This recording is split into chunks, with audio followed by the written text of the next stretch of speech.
One can agree, listening, that South Africa is facing a crisis. That crisis is, there's different definitions and different perspectives as to what caused it. And I see that we are speaking a lot about the history of issues. We're speaking a lot about the current issues and so on. From the community of Orania, central in South Africa, and one of the driest and most arid parts of the country, comes a possible solution. The people of Orania say that in all this chaos, we have a voice. The Afrikaners of Orania, in the introduction, you referred to it as a whites-only community, and I'm very glad that Alex very correctly summarized that Afrikaners are a distinct culture. We are a specific people with a unique language that was formed here in Africa, and with a group identity in our religion and in our culture.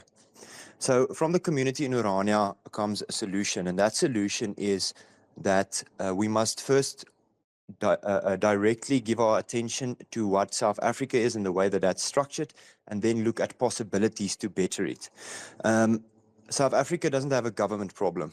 The government is one of South Africa's problems, but South Africa actually has a dispensational problem. The dispensational problem is that South Africa is in a state of the tyranny of the majority. Whoever has the most votes tyrannize the very diverse South Africans who are opposing them in elections.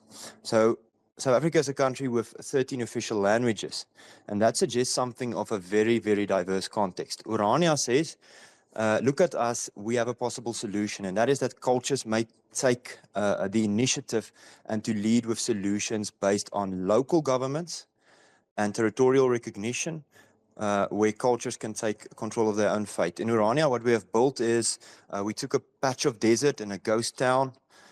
We built out water infrastructure. We built out our own electrical infrastructure as the state is failing us.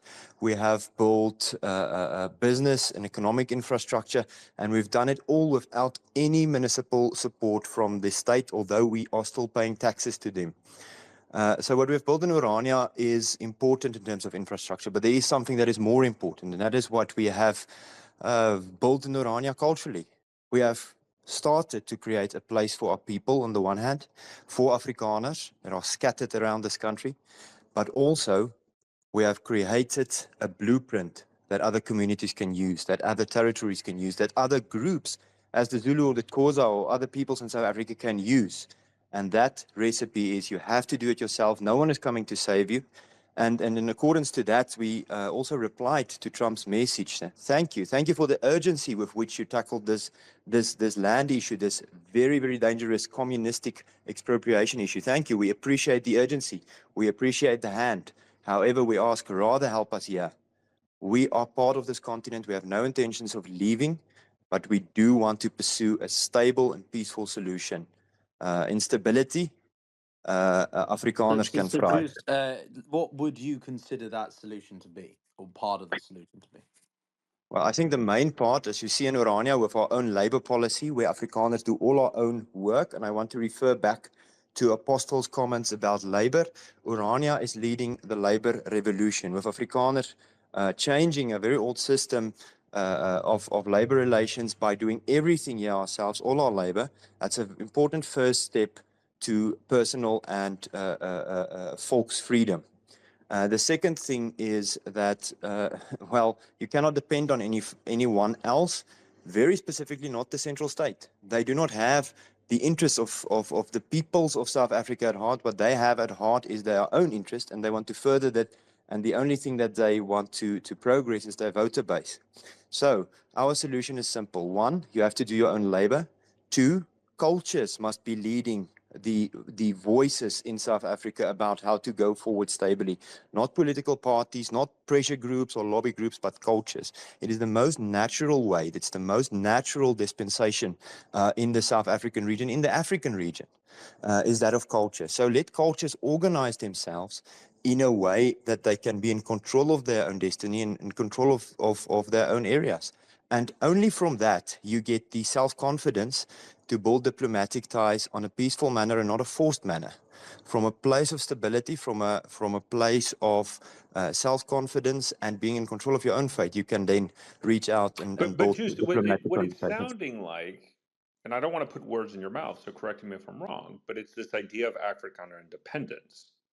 In other words, it's almost as if the way you're suggesting and the way that you're saying in this space is that Afrikaners should have their own independent nation, and that the identity, the notion of a central South African country or as a nation state should no longer exist. I don't want to put words in your mouth, so correct me if I'm wrong, but that's kind of the impression that I'm getting. Well, one of the founders of Orania, Professor Karel Boshoff, always said, a federation if it can, but sovereign if it must. If the racial laws, the land expropriation, and all these things are forced upon us, then maybe it's the only safe way for Afrikaners to continue. However, if there is a way that our pleas are recognized and we as a people are recognized, then there can be easier solutions. We don't want it to be necessary to create spaces like this. We want to thrive in Africa. We see the fact that Afrikaners are pushed out in so many sectors. We see it necessary to create something like Orania. So we are building on independence, but we do not see independence as something that you grab. We are not into taking in that sense. We don't see independence as something that someone else must hand you from the top down.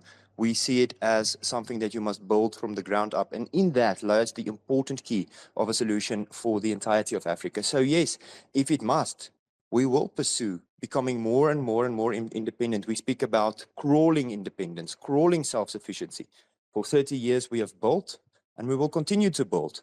I think the independence that we have already is things that is really built from the ground up. So the practical independence comes first, and the recognition for it comes later. But the South African dispensation of the Union that was created in 1910, basically by the British, if the dispensation doesn't serve the people of South Africa, maybe it is time for a more creative new dispensation.